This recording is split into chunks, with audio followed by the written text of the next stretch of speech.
अनुज समेत देहु रघुनाथा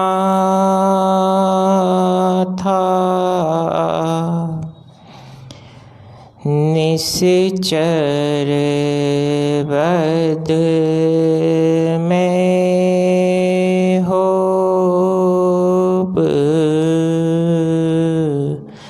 सनाथा।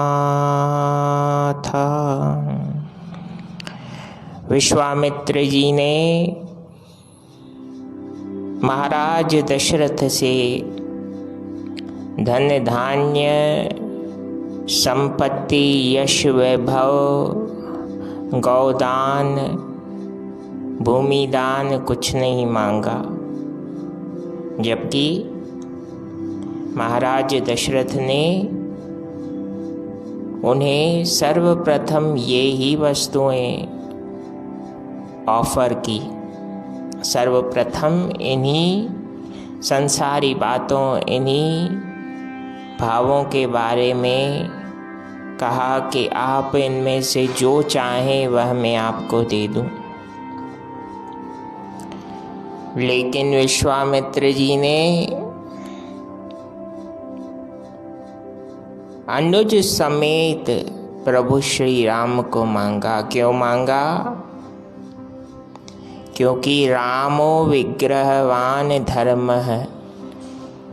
श्री राम कौन है? जीवंत धर्म है, धर्म का प्रतिरूप है। स्वतः अगर धर्म को आप देखना चाहते हैं तो श्री राम के बारे में पढ़ना शुरू कीजिए, श्री राम के बारे में सुनना शुरू कीजिए, श्री राम की जीवन लीलाओं को आत्मसात करना शुरू कीजिए। आपके जीवन में सहज रूप से धर्म की स्थापना हो जाएगी और कुछ करने की आवश्यकता नहीं पड़ेगी। धर्म यानी कैसा आचरण हो, किसके साथ कैसा बर्ताव करें, बड़ों के साथ कैसा व्यवहार हो, छोटों के साथ स्नेहपूर्ण व्यवहार में किस प्रकार का आचरण किया जाए, और सबसे महत्वपूर्ण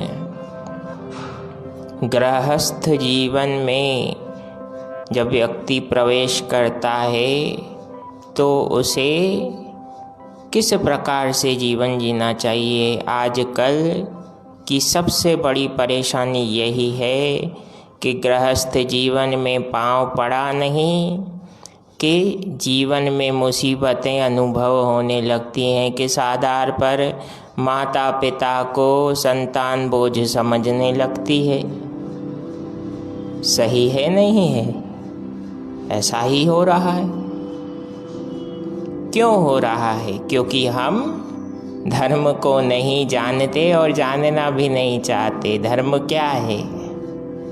धार्यते इति धर्मः, जो धारण कर सको व्यवहार वही तो धर्म है।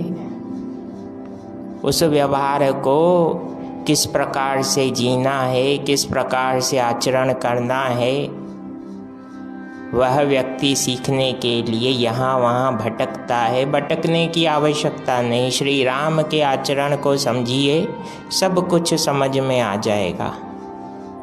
क्योंकि श्री राम से ज़्यादा शीलवान, शील निधि और आचरण का श्रेष्ठ ज्ञाता संसार में ना कोई हुआ और ना ही कोई होगा, न भूतो न भविष्यति।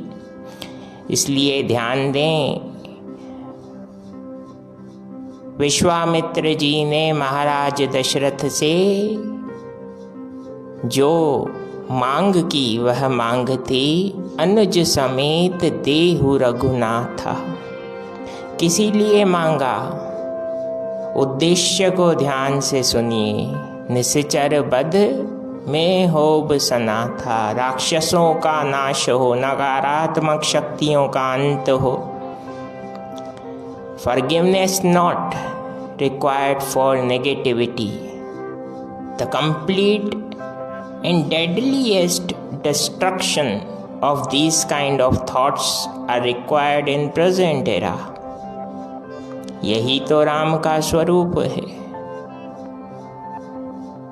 राम के स्वरूप और रावण के स्वरूप में यही अंतर है। रावण चाहता है कि मैं धर्म को नहीं रहने देना चाहता, और श्री राम चाहते हैं कि जो धर्म को नहीं रहने देना चाहता मैं उसे नहीं रहने दूंगा।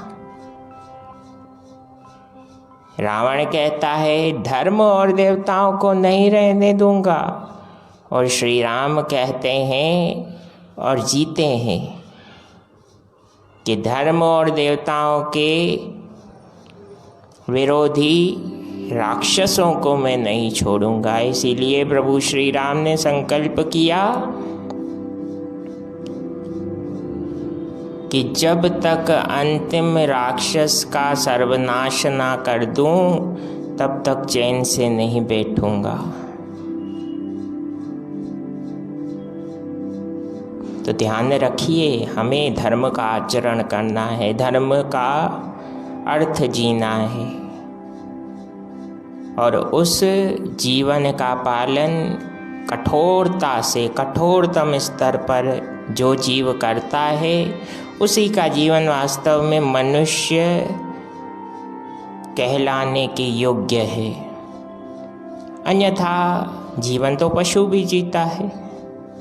खाया पिया आराम किया, घूमना फिरना तो पशु का भी स्वभाव है, किंतु धर्म का आचरण पशु नहीं कर सकता। धर्म का आचरण तो मनुष्य कर सकता है, और मनुष्य को कैसा जीवन जीना चाहिए वह प्रभु श्री राम बताते हैं। आज से इस जीवन को जीने का प्रयास राम कथा के माध्यम से हम करेंगे। जय सिया राम, जय जय हनुमान। प्रसन्न रहें, आनंदित रहें। और कथा का सार,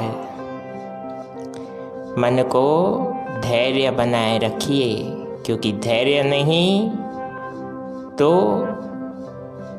अचरज और उथल पुथल की स्थिति व्यक्ति को व्याकुल तथा विनाश की ओर ले जाती है।